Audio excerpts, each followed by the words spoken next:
Hi guys, myself Sangram Chakravarti. Welcome to my channel Article at Short Look. आज मैं हमारे देश भारत के राज्यों के नाम के पीछे जो कारण और कहानी है उसके बारे में बात करूंगा। पहले आता है हिमाचल प्रदेश। ये दो संस्कृत शब्द से बना हुआ है। जैसे हिम का मतलब है स्नो यानी कि बर्फ और अचल का मतलब है माउंटेन, जिसका संपूर्ण अर्थ होता है the home of snowy mountain. इसके बाद आता है पंजाब। ये एक इंडो ईरानियन वर्ड है।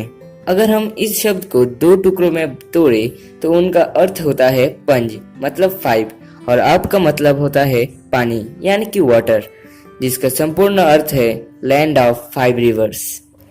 3 नंबर पर आता है उत्तराखंड। उत्तरांचल राज्य को साल 2000 में उत्तर प्रदेश से अलग किया गया है, जिसका अर्थ है उत्तरी पर्वत यानी कि नॉर्थर्न माउंटेन्स। अर्थात उत्तर का अर्थ है नॉर्थ और अंचल का मतलब है माउंटेन। बाद में इसका नाम बदलकर उत्तराखंड कर दिया गया, जिसका अर्थ है नॉर्थलैंड।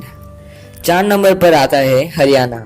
हरियाणा 2 शब्द में बनता है, यानी हरि का अर्थ है विष्णु या भगवान कृष्ण का अवतार और आना का अर्थ है टू कम। ऐसा माना जाता है कि महाभारत के दौरान भगवान कृष्ण इस स्थान पर आए थे और इसलिए इसे हरियाणा नाम मिला।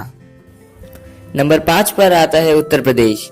उत्तर का अर्थ है नॉर्थ यानी कि उत्तर, प्रदेश का मतलब है प्रोविंस यानी कि प्रांत, इसलिए हम इसे उत्तरी प्रांत या नॉर्दर्न प्रोविंस भी कहते हैं। नंबर 6 पर आता है राजस्थान। ये संस्कृत के शब्द राजा से लिया गया है, जिसका मतलब है किंग यानी कि राजा, और पहले इसे राजपूताना के नाम से भी जाना जाता था, जिसका अर्थ है राजपूतों की भूमि। नंबर 7 पर आता है बिहार।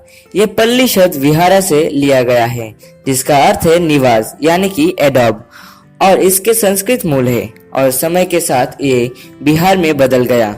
इससे पहले इसे एडॉब या विहारा ऑफ बुद्धिस्ट मॉन्क्स के रूप में जाना जाता था। नंबर 8 पर आता है वेस्ट बंगाल।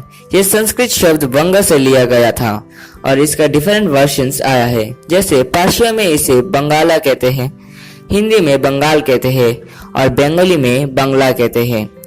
पश्चिम शब्द पार्टीशन ऑफ बंगाल के बाद जोड़ा गया था।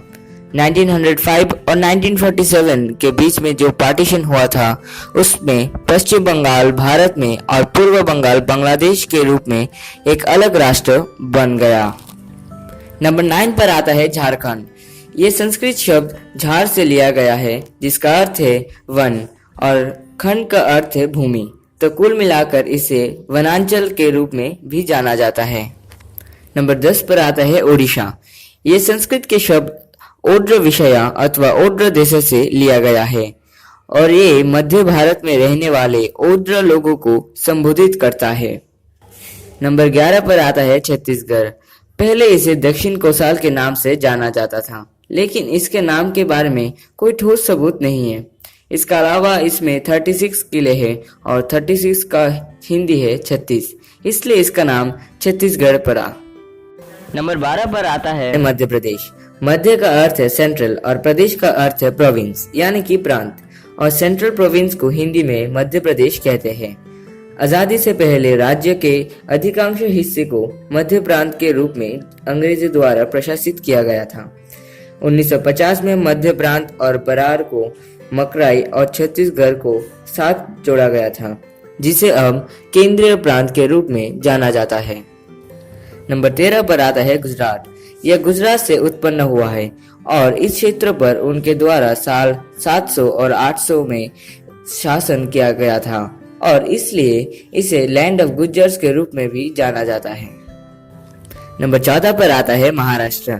महाराष्ट्र की उत्पत्ति से संबोधित कई सिद्धांत है। जैसे ये संस्कृत शब्द महा से लिया गया है, जिसका अर्थ है महान, और राष्ट्र का अर्थ है राष्ट्र अर्थात महान राष्ट्र। इसका अलावा यह भी कहा जाता है कि अशोका इंस्क्रिप्शन के अनुसार ये राष्ट्रिका नामक एक कबीले यानी कि क्लैन से उत्पन्न है।